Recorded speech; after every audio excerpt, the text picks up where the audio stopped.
Olá, seja bem-vindo ao 7º episódio do Animus Podcast. Neste podcast temos aqui uma convidada especial, vamos tratar também de um assunto muito especial e finalmente temos a primeira convidada aqui, porque os episódios anteriores todos foram aqui gravados com homens, rapazes. Hoje temos uma doutora que vai nos explicar um assunto importante a nível da ciência jurídica. Eu estou a falar concretamente da doutora Natividade Rosalina Salomão Cassoma. Doutora, seja muito bem-vinda ao nosso podcast. Muito obrigada, doutor Fernando. E vamos aqui tratar de um assunto que tem a ver com o direito da família e eu acho que a pessoa mais indicada mesmo é a nossa doutora. Ela aqui é formada em Direito, advogada e que conhece essas matérias que vamos aqui discutir. Pois é, doutor.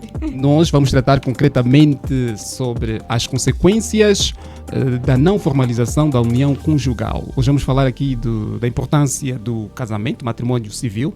Vamos aqui também falar sobre a união de facto. E para começarmos já com a abordagem do tema, vamos pedir à doutora que faça uma pequena introdução do nosso tema.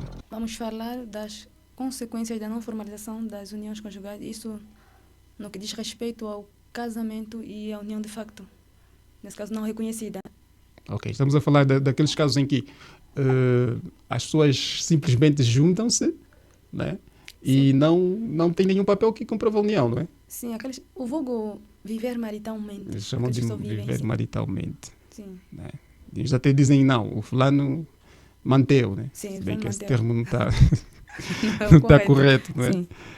São uniões informais, uniões não legalmente reconhecidas. Então, essas uniões, por não serem reconhecidas, têm certas consequências que serão aqui ditas durante o nosso podcast. Então, para ti que estás ali a nos assistir, assista até o fim, porque nós temos muitas novidades e provavelmente vamos falar aqui de algo que ainda não sabe, né? Porque é uma forma também de, para aqueles que já sabem, recordar alguns conhecimentos importantes. Estamos aqui a falar de direito e o nosso objetivo também aqui promover a cultura jurídica e através desses programas você pode ali também aprender alguma coisinha e se já sabe, lembrar também e assim vai acrescentando a sua bagagem jurídica e ampliando ainda mais a sua cultura jurídica. Aqui temos como primeira pergunta qual é a diferença entre a união formal e a união informal. A união informal é aquela que não preenche os requisitos legais, aqueles que simplesmente vivem. Agora, a união formal é aquela que exige os requisitos legais, aqueles que vai ser uma conservatória e reconhece e essa produz efeitos. Para quem casa, né, trata-se de uma união formal. De uma união formal, Né? sim. Agora, aquele que não casa, simplesmente vai unir-se ao parceiro, trata-se de uma união não formal. Sabemos que aqui no nosso país a maior parte das pessoas vivem em união não formalizada. Por que isso acontece? Alguns vivem sem reconhecer essa união pelo costume, pela cultura, pelas tradições. E eles valorizam mais o casamento tradicional em relação ao casamento civil. Outros alegam que é por meios financeiros, por isso é que eles não formalizam as suas relações, as suas uniões, digo. E essas pessoas não sabem das consequências que podem surgir se não reconhecerem a união formal? Ou não se interessam em sofrer as consequências que podem advir deste tipo de união? Tudo bem, o casamento tradicional, né? É importante para a nossa cultura, sim, mas para produzir efeitos jurídicos é necessário que seja reconhecido, ou é necessário que esta união preencha alguns requisitos legais. Mas as pessoas mesmo às vezes sabendo que sofrem certos riscos, ou correm certos riscos em não reconhecer a união, por que mesmo assim ainda reiteram nesses hábitos, né? Alguns por falta de conhecimento. Outros não sabem por não saberem as consequências de que acarreta o não reconhecimento dessa união. Agora, a união civil, nesse caso o casamento civil, sim, foi trazido pela colonização, não é? Então, quando falamos de casamento civil, não estamos a falar de uma aculturação do nosso povo.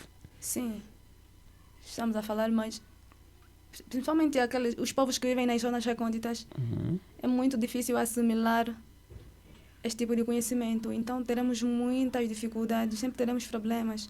Porque eu diria que um povo sem cultura é um povo sem identidade. Então eles valorizam mais a sua cultura do que o casamento. Por isso que eles preferem um casamento tradicional. E como é que avalia isto? A preferência deles pelo casamento tradicional, acha isto correto? Aceito, visto que o indivíduo é livre em escolher a forma com que ele quer formar família. Mas o casamento tradicional não é reconhecido na lei. Não. Agora, como é que fica? É por questões que vamos respeitar a cultura dos outros. É por questão cultural. Então, no teu ponto de vista, não acha que seria bom que houvesse ali uma parte da lei que respeitasse esse tipo de uniões, né? Os casamentos tradicionais? Porque o Código de Família nada diz sobre o casamento tradicional. Não acha que há aqui uma lacuna que poderia ser preenchida, né? Sim, acho que poderia os legisladores, os fazedores de direito, poderíamos elaborar um artigo ou uma lei que preserve esses direitos. Sim, porque as pessoas não são obrigadas, né, a comportarem-se, a esquecerem as suas tradições, né? Sim. São tradições que não violam a lei, né? Não são contra... Por exemplo, o artigo 7º da nossa Constituição estabelece o tipo de costume válido e o tipo de costume que não é válido, não é? O costume que não viola a lei nem a Constituição não pode ser banido, né? Tem que ser protegido. E o casamento tradicional, infelizmente, não tem um reconhecimento legal devido. E muita gente que casa por esta via acaba por não ter aquela... Não produzir nenhum tipo de efeito. Não produz efeitos, claro. É um assunto que podemos estudar mais, até porque o próprio costume também é uma fonte de direito, desde que não atente contra a dignidade da pessoa humana. Agora estamos aqui a falar de união reconhecida, união não reconhecida, união formal ou informal. Então quais são os requisitos para que um casamento seja válido, né? Já na lei, saindo um pouco do nosso costume. O que é que a lei diz sobre os casamentos, né? Quais são os requisitos para que um casamento seja juridicamente válido? Para que um casamento seja juridicamente válido, é preciso 2 declarações de vontade, é preciso capacidade matrimonial, tem que no que diz respeito à idade núbio, que é 18 anos, a capacidade...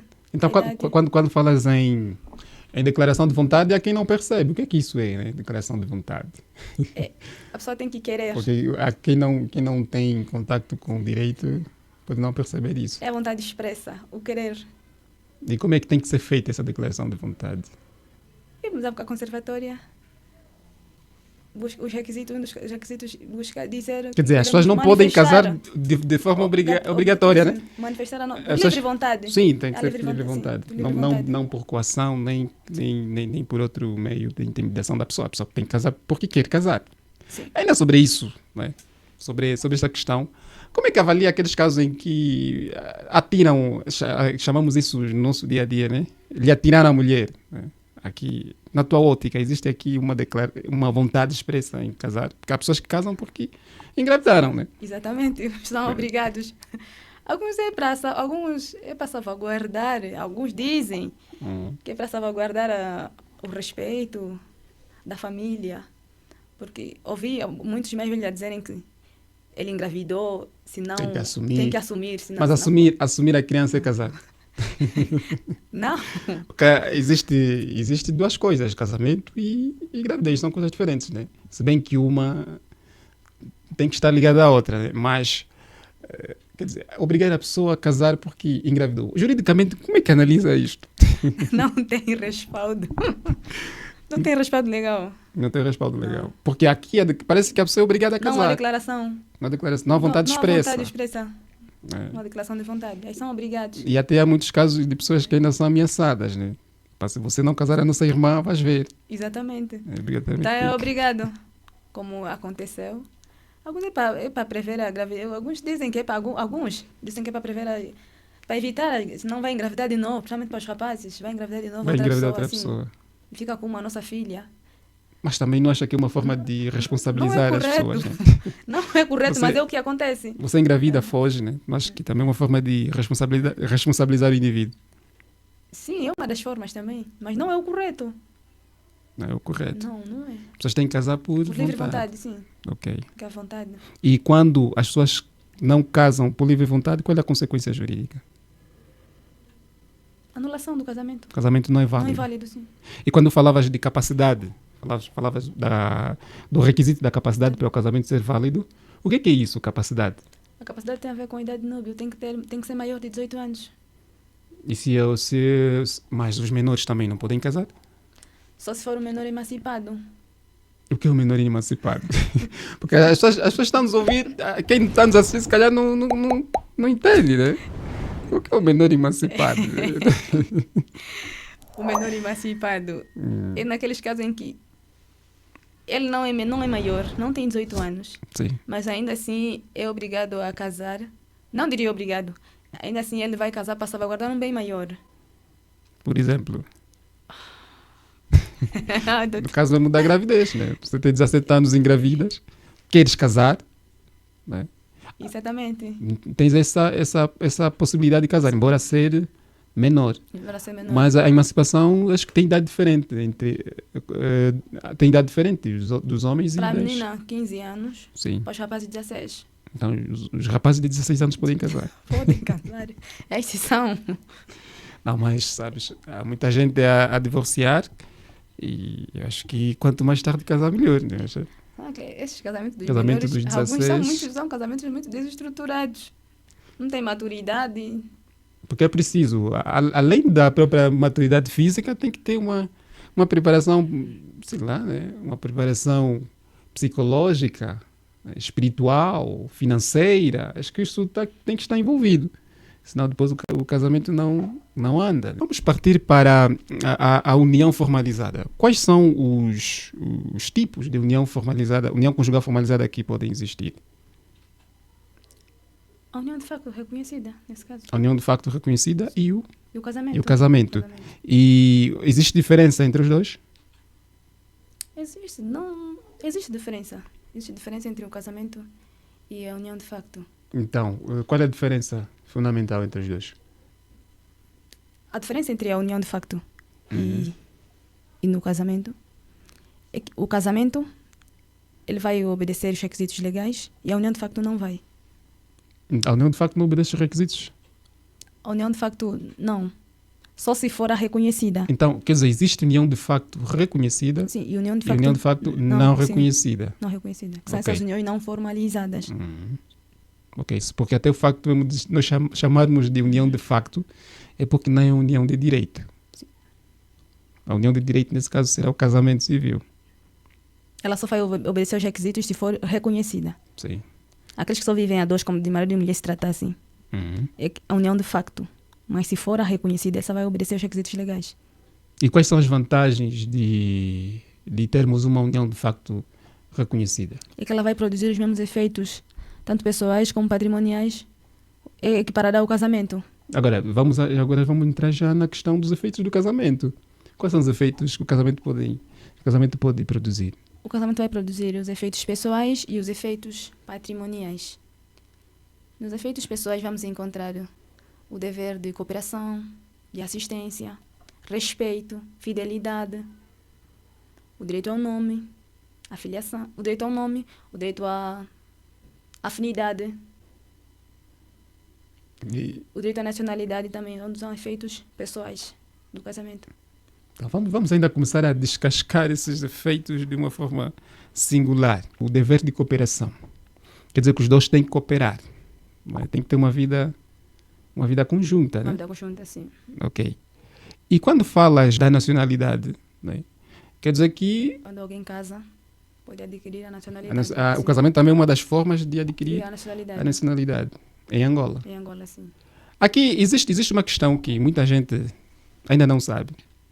É que no nome, quem adquire o nome no casamento não é só a mulher. O homem pode adquirir o nome da mulher. Mas por que sempre que casam, né? É só a mulher que recebe o nome do marido? Essa é a regra. Não é regra, porque a lei diz que o homem também pode receber o nome da mulher. Não, isso eu diria que é o costume. É algo que se faz constantemente. Como também, cada um pode ficar com o nome dele. Exatamente. Sem receber. É um acordo. Dá para chegar a um acordo. A mulher pode dizer, não, eu não quero que me ponha esse nome, né? Sim, eu não quero esse nome. Por exemplo, eu já vi alguém a dizer que eu não quero o sobrenome Sapalo. Porque não gostou, né? Yeah, então, tem que haver um acordo Mas entre não as tem nada partes. mal neste nome. Eu acho que as pessoas às vezes têm uma certa discriminação dos nomes, né? Exatamente, Esse nome, exatamente. não quero Esse nome é feio. Esse nome é feio, esse nome... Mas Sapalo não é um nome feio, atenção. Esse nome na língua nacional é um bundo. Sim, é a nossa cultura. Sim. Estamos a desvalorizar a nossa cultura. Casou, mas não recebeu o nome do marido. Não recebeu. Fica complicado. E para os filhos também complica, né? Porque a família normalmente tem que ter um nome. Sim, o sobrenome é da mãe e do pai. Agora, esses efeitos do casamento também se produzem na união de facto. Sim. As pessoas têm o hábito de dizer assim, eu tenho muita afinidade. As pessoas, enfim, o termo afinidade juridicamente significa uma outra coisa, né? Afinidade tem a ver, eles são os parentes a relação do cônjuge, entre os parentes do outro cônjuge. Sim, a pessoa e os parentes do seu cônjuge. Isso é que nós vamos chamar de afinidade. Quer dizer, os afins são os cunhados, as cunhadas e os sogros.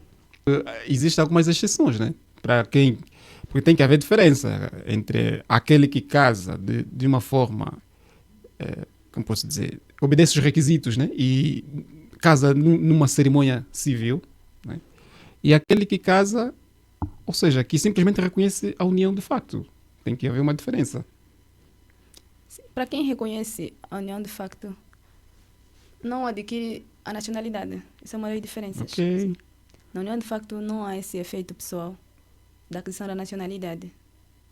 A doutrina também fala do nome de família. Uhum. A doutrina, segundo a Maria do Carmo Medina, ela diz também que esse efeito não se produz na união de facto, mas a lei vem já a contrariar. Tem aqui o decreto que já vem a contrariar isso. Ele diz que não, ao reconhecer a união de facto também, basta ver a declaração de vontade dos cônjuges, podem adquirir o nome familiar. Angola é um país com uma característica de muita informalidade nas relações pessoais, nas relações comerciais e tal. E por causa disto, existem muitas uniões conjugais que não são reconhecidas. Na tua ótica, quais seriam as medidas para combater esse tipo de situação? Na minha ótica, para que reduzissem esse índice de união informal, o Estado devia organizar mais palestras para se divulgar mais este Instituto da União de Facto, para adquirirem mais conhecimentos sobre o reconhecimento das uniões. O Estado, através dos órgãos competentes, divulgar mais informações acerca da matéria, porque alguns povos é mesmo por falta de conhecimento. Outros é por ignorância, não querem aprender, não querem assimilar. Mas dá para combater. Com alguma dificuldade, visto que nós temos áreas muito longínquas em que a informação não flui. Ali teria um pouquinho de dificuldade de adquirir esses conhecimentos. Mas dá para minimizar aqui na zona urbana. E muita gente só reconhece a união depois do outro cônjuge falecer, né? Porque não se pode mexer no patrimônio do cônjuge falecido sem que a união seja reconhecida. Há muitos processos, por exemplo, nos tribunais, de reconhecimento da união de facto por morte, que não seria uma boa via, não é? Reconhecer só depois da pessoa morrer.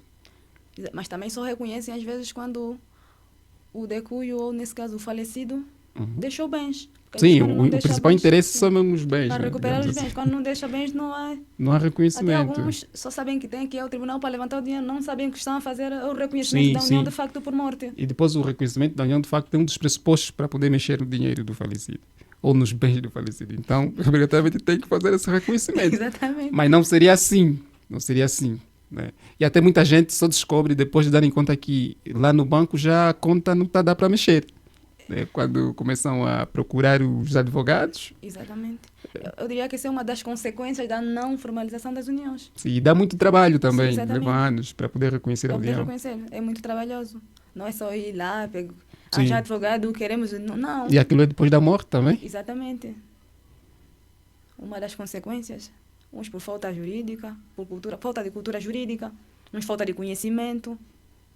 E tem um dado muito importante, que talvez seria uma das vantagens da formalização das uniões, que tem a ver com o efeito da fidelidade, né? O casamento, ou uma união de facto reconhecida, exige a singularidade da união. E muita gente talvez não teria tido problemas de infidelidade nos seus relacionamentos, porque se, no caso, reconhecessem as suas uniões. Porque as uniões informais, né, não obrigam legalmente a pessoa a manter o vínculo único. Não é? Exatamente, mas nossos irmãos já nascem com o espírito de poligamia. Não, doutora, é sério? Doutor, é um pouquinho complicado. Somos africanos, não vamos nos mentir, doutor. Somos africanos. É raro. Não, existem, mas... A doutora acha que o africano já nasce com o espírito de ter várias mulheres? Já nasce com esse espírito. Não acha que é algo que ele aprende no decorrer da sua educação? Ele é influenciado pelo meio? Sim, mas também uma escolha individual. Uma escolha individual. Você pode decidir ter só uma única parceira. Mas a culpa também não está na mulher que aceita. Não, doutor. Porque há muitas mulheres africanas que se submetem, né? que se submetem a um relacionamento polígamo, né? Eu diria que isso é relativo. Isso é relativo porque algumas mulheres sabem que esse homem é comprometido, mesmo assim... Ainda aceita. E os homens também sabem que tem. Eles sabem que eles têm uma cônjuge, mas mesmo assim vão procurar. Em parte, a culpa é de todos nós. Não, mas isso, né, não acha que também há uma falha na nossa educação? Educação lá das famílias, de casa. Porque se nós educarmos nossos filhos, né, de que não devem ter dupla união, devem ter apenas uma mulher, e a educarmos as nossas filhas de que não devem aceitar, né, pertencer a uma união plural, digo assim, não acha que nossos filhos iriam comportar-se de uma forma diferente? Doutor, acho que nós até podemos educar os nossos filhos. Eu diria, é o meu ponto de vista, que a fidelidade é algo muito pessoal, é uma escolha. Então, eu posso ensiná-lo que deve ter um parceiro, devo dar exemplo de que a pessoa tem que ser assim, assim, mas se ela ou ele decidir que tem que ter mais um parceiro ou mais uma parceira, a educação estará um pouco balançada. A educação dada pelos pais. Em parte, sim, tem a ver com a nossa educação, sim. Concordo com o doutor. Mas eu diria que a fidelidade tem a ver, é escolha. É escolha, tem a ver com a escolha. A pessoa que escolhe tem a ver com o caráter da pessoa. A pessoa que escolhe ser fiel. Se eu decidir que vou ser fiel, serei. Mas as nossas escolhas não são influenciadas pelo tipo de educação que nós recebemos. Chega a um certo ponto que a nossa educação também às vezes é balanceada. Há quem às vezes cresceu num meio, eu diria que não muito acolhedor, mas essa pessoa vem a ser muito diferente daquele meio que cresceu. Agora vejamos, de um lado existe os nossos hábitos, que talvez diria culturais, mas enfim, há autores que dizem que a tradição bantu não aceita a poligamia, há autores que dizem que aceita, né? Mas de um lado temos esse lado cultural, do outro lado temos a lei, que obriga que a pessoa tenha apenas um parceiro. Como é que acha? Não acha que existe aqui um desencontro entre a lei e aquilo que realmente nós fazemos? Existe, na verdade, existe um desencontro. Até porque a singularidade, um dos pressupostos para o reconhecimento da união, de facto, é a singularidade, que é ter um único parceiro. Mas, como eu disse, doutor, é uma escolha nossa. É uma escolha nossa.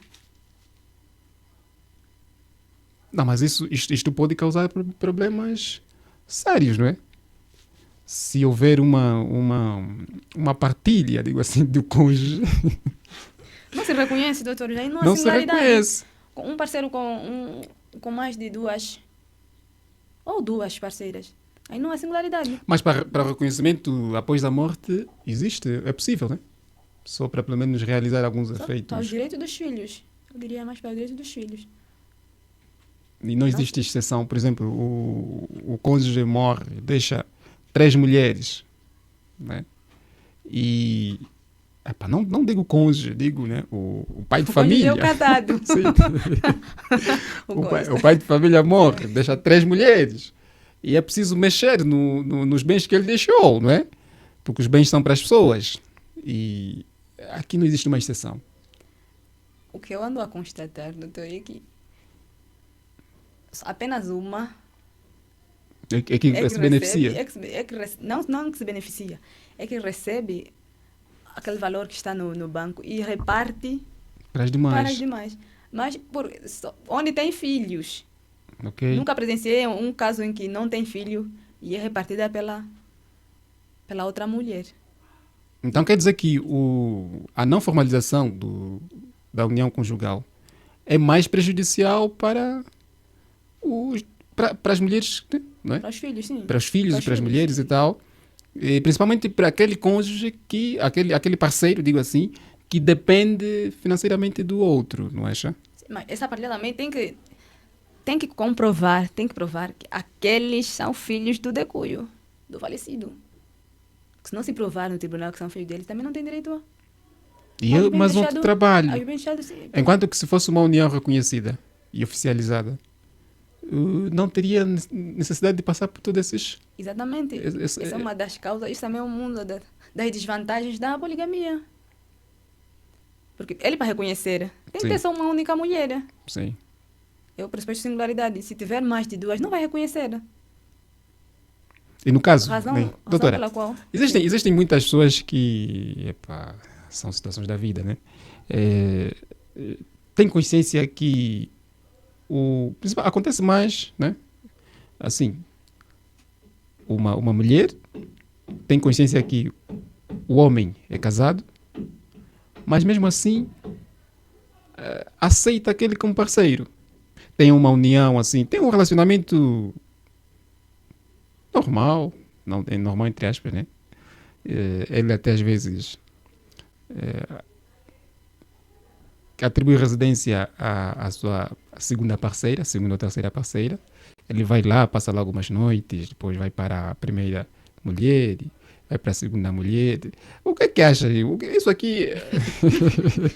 Quais são as consequências desse tipo de relacionamento no futuro? Digamos, por exemplo, para efeitos de reconhecimento da união de facto. Doutor, aí não há reconhecimento. Ele é casado. Vamos dizer, ele é casado. Não tem nenhum... Não se produz nenhum efeito do casamento. Ele já é casado. Na eventualidade do casado falecer, a mulher, a segunda mulher nesse caso, né, não tem nenhum benefício. A lei nada diz. A lei nada diz. A lei nada diz. É complicado. Então é melhor ficar atento nisso, né? Exatamente. A lei nada diz. Nem tem direito à ameação, né? A parte dos bens. A ameação é para a casada. Só a casada que Só a tem casada esses que tem benefícios. esses benefícios. É complicado. Então, Os antes de problemas aceitar alguém, preciso ver o bilhete. Né? Se está lá casado ou solteiro. Doutor, muitas mesmo sabem. Esse mesmo está lá é casado. Nem querem saber. Né? Só que eles não estão conscientes das consequências que isso traz. Sim. Não estão conscientes das consequências que isso traz. Depois, por exemplo, é uma união que dura, às vezes, muito tempo, requer muita dedicação, precisa perder tempo, estaria unida com outra pessoa, Exatamente. não é? E o tempo vai, mas não tem nenhum direito do ponto de vista legal. Exatamente, não tem nenhum direito salvaguardado. A lei nada diz sobre isso. Ele já é casado, ela conscientemente sabe que ele é casado. E qual é o conselho que a doutora deixa para essas pessoas que... Sabemos que a doutora é casada de forma legal, é mãe. Pelo menos, os meus direitos já estão, o meu das minhas crianças estão salvaguardados. Qual é o conselho que a doutora deixa para aquelas pessoas que né, encontram-se nessa situação? Nós não queremos molhar o bombom de ninguém, né? Só queremos aqui falar as coisas do ponto de vista técnico e jurídico, não é? Qual é o conselho que a doutora deixa para essas pessoas? Eles são adultos, sabem o que fazem. Cada um depois assume as consequências das suas escolhas. Eu não diria que não fazem, porque isso já não vão... Cada um assume as consequências das suas escolhas, doutor. Não, mas às vezes é preciso ouvir conselhos para tomar decisões corretas. Doutor, alguém que sabe que o cicrano é casado, Uhum. ainda assim se mete naquela relação. Qual é o conselho que eu vou lhe dar, doutor? Ela conscientemente sabe. Se ele gostasse, se ele quisesse, teria deixado a casada e ficaria com ela. Mas, segundo a lei, a casada tem um motivo para pedir o divórcio, né? Que Exatamente. é a violação do dever de De fidelidade. fidelidade. Sim. Se a casada quiser pedir, pode pedir o divórcio. Ainda voltando à questão, né? Que falamos há pouco, a doutora dizia que os nossos irmãos africanos já nascem com espírito de poligamia. A doutora acha que é possível um africano ser fiel à sua mulher? É possível. É possível. Porque, como eu disse, a fidelidade é uma escolha. É uma escolha Não, mas nossa. existe um. As pessoas às vezes dizem, no dia a dia, que epá, os homens são mesmo assim, né? Epá, você é assim, escolhe lá só já o teu bandido, porque todos os homens são bandidos. A doutora concorda com isso? Não, ainda tem homens fiéis. Ainda tem homens bons. Tem homens bons, Tem homens apesar de bons serem que preservam. poucos. E apesar de serem poucos, mas ainda tem. Homens que preservam os ensinamentos, as tradições das suas famílias. O caráter. Às vezes é o caráter da pessoa. Porque, como eu disse, a fidelidade é uma escolha. Reitero a dizer, a fidelidade é uma escolha. Eu só vou trair se eu quiser. Se eu não quiser, não vou trair. Ok. Estamos já no fim do nosso podcast, uma pequena conversa com a doutora Natividade Salomão. Aqui, dissemos há pouco que o casamento que tem efeitos, que produz efeitos jurídicos é o casamento civil. Mas existem também o casamento tradicional e o casamento religioso. E parece que as pessoas, né, valorizam mais um desses dois. Há quem valoriza muito mais o casamento religioso, porque parece que é o que dá mais emoção, digo assim. E há quem valoriza mais o casamento tradicional. E muitos ficam, né, às vezes só casam no tradicional, outros casam no tradicional e no religioso, mas todos são obrigados a casar no tradicional. Mas esquecem-se do civil. Qual é o conselho que a doutora dá para essas pessoas? Porque as pessoas às vezes ficam, epá, civil, mas para quê? Já casei pela igreja, já está tudo bem. Mas, volta e meia, o bilhete está solteiro. Né? Qual é o conselho que a doutora dá a essas pessoas? Né? Porque o facto de você casar pela igreja, fazeres o pedido, o alambamento e tal, você continua solteiro. Do ponto de vista legal. Legal. Do ponto de vista religioso, você está casado. Exatamente. Do ponto de vista tradicional, você está casado. Mas na lei, você é solteiro. Doutora, tem um conselho a deixar para essas pessoas que não querem casar no civil? O conselho que eu deixaria para aquelas pessoas que não querem casar pelo civil, que casem, pois tem muitas vantagens. Não só salvaguarda os direitos dos cônjuges, das pessoas casadas, como também o direito dos filhos. Uhum. É para, naquele efeito de partilha ou da morte de um dos cônjuges, Uhum. o direito dos filhos, dos cônjuges, fica salvaguardado. Não haverá mais aquela confusão das famílias quererem vir tirar o bem do carro. Também é uma coisa que O tem carro do tio, acontecido muito. do irmão. Uhum. O casamento na conservatória é para salvaguardar esses direitos. É mais para salvaguardar, eu diria mais para salvaguardar os direitos patrimoniais, os bens dos cônjuges, para efeitos Sim. de partilha. Uhum. Então, casem para salvaguardar esses direitos, para não haver aquela de confusão, de que eles se separaram ou um dos cônjuges faleceu e a família vem retirar o carro e quer tirar a viúva ou a casada de casa por causa dos bens que o falecido deixou. É mais para salvaguardar esses direitos. Direito dos cônjuges e dos filhos. Então que fica o nosso conselho. Você casou pela igreja, não casou pelo registro, ainda é solteiro, do ponto de vista legal. E aqui tem uma pergunta. Por que só reconhecem o casamento religioso católico e não reconhecem o casamento religioso de outras denominações religiosas, por exemplo? Acho que a Igreja Católica fez um acordo com o Estado. Por isso é que se reconhece, eu acho que as outras denominações, como a evangélica, acho que também poderiam fazer esse acordo com o Estado. Porque o artigo 10º diz que Angola é um Estado laico. Sim. A separação entre a igreja e o Estado. E os casamentos só podem ser celebrados por um órgão do Estado. Mas aqui há um acordo entre o Estado e a igreja, em que vai obedece às formas legais. Se reconhece automaticamente o casamento. É uma das vantagens também para salvaguardar os direitos dos cônjuges. Sim, porque até eu tenho visto naquela fase do casamento, a pessoa tem que casar 2 vezes, não, 3 vezes, né? Vai fazer o tradicional, depois coloca um outro fato, vai para o registro civil, coloca mais outro fato, vai para a igreja. Acho que seria bom que tudo fosse só uma cerimônia. Acho É uma que forma de simplificar. uma forma de simplificar. Mas eu acho que aqui também, né? Dizias que o acordo é entre o Estado e a Igreja Católica no caso, mas também temos que olhar o Vaticano como um Estado. O Estado do Vaticano é um Estado. É um Estado, sim. E fica mais fácil fazer este acordo entre Estados, né? Digamos assim. Temos aqui o Estado angolano e a Santa Sé. Celebram um acordo para ter um casamento único. Exatamente. Não é? Acho que já foi assim no tempo colonial. Acho que nossos pais só casaram uma vez. Não houve aquela confusão de comprar 2 fatos, né? Eu sei que já havia isso antigamente. Era um casamento único. E isso é uma forma de simplificar. Até facilita para Sim. quem não quer casar no... Mas este casamento tem que obedecer todos Os requisitos os legais. requisitos legais. Tem que juntar documentação, sei lá o quê, não é? Acho que só a cerimônia que não vai se realizar mais lá na conservatória. Mas toda a papelada tem que ser a Sim, mesma. obedece todos os requisitos legais.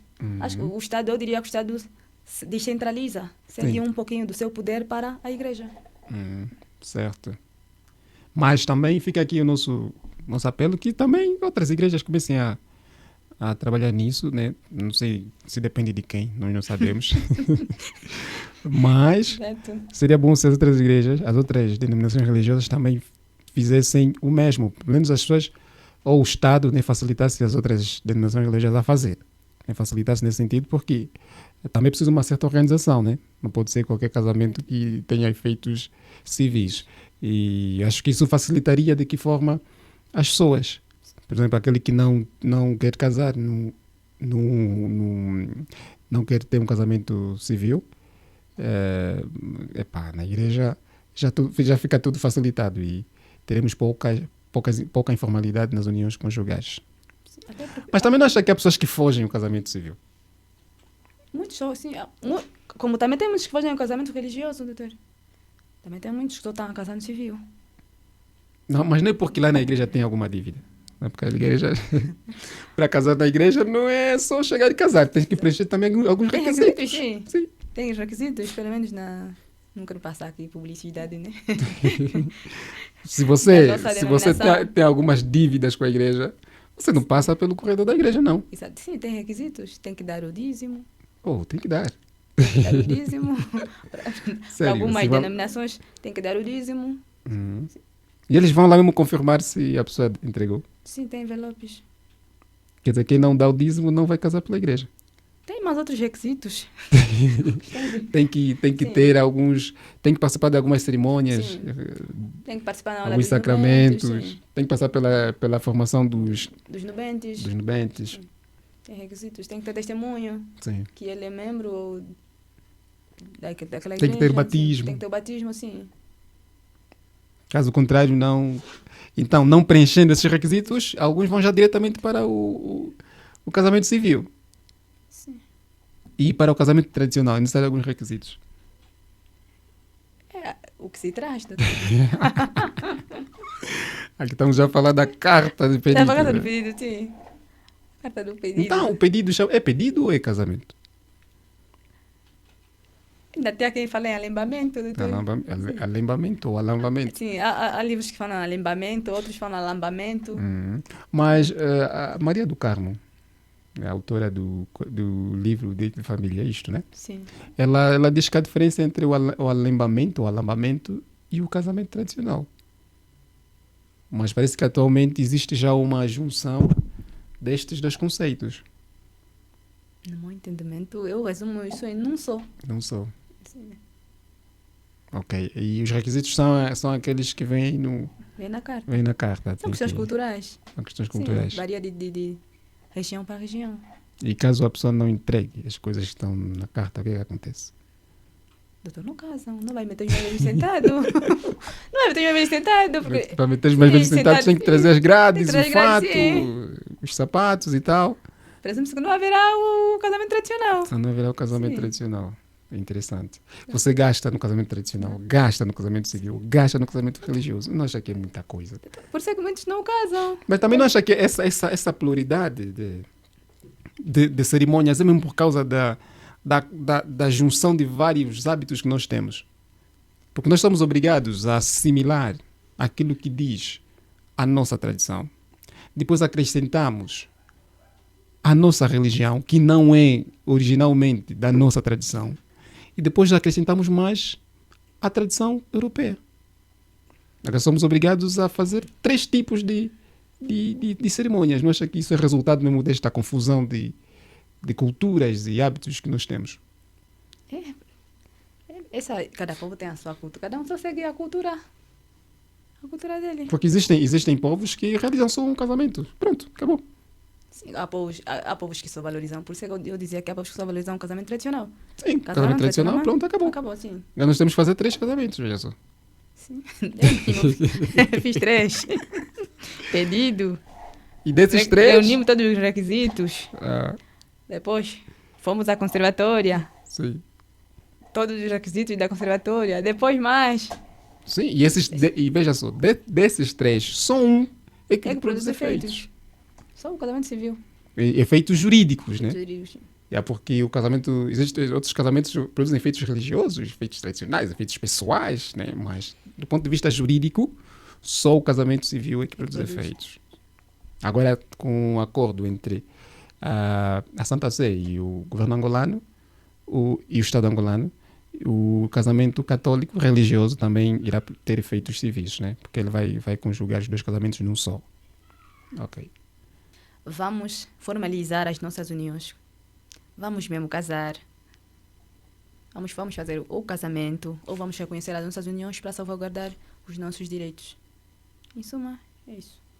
Então, este foi mais um episódio do Animus Podcast. Hoje falamos sobre as consequências das uniões não formalizadas, ou seja, da não formalização das uniões conjugais em Angola. Nós conversamos com a doutora Natividade Rosalina Salomão Kassoba, que ajudou-nos a perceber sobre este tema. Então, você que nos assistiu e gostaste do vídeo, pedimos o especial favor, inscreva-te no nosso canal, curta este vídeo e outros que estão neste canal, assista outros vídeos, partilhe para nos ajudar a crescer aqui no YouTube. Este é o único meio, a única forma que tens de nos ajudar. E assim nós vamos poder continuar a trabalhar com muita vontade, com muito empenho, porque tu vais nos assistindo regularmente. E nós estaremos juntos no próximo episódio. Teremos aqui mais uma doutora que vai nos explicar sobre um outro tema.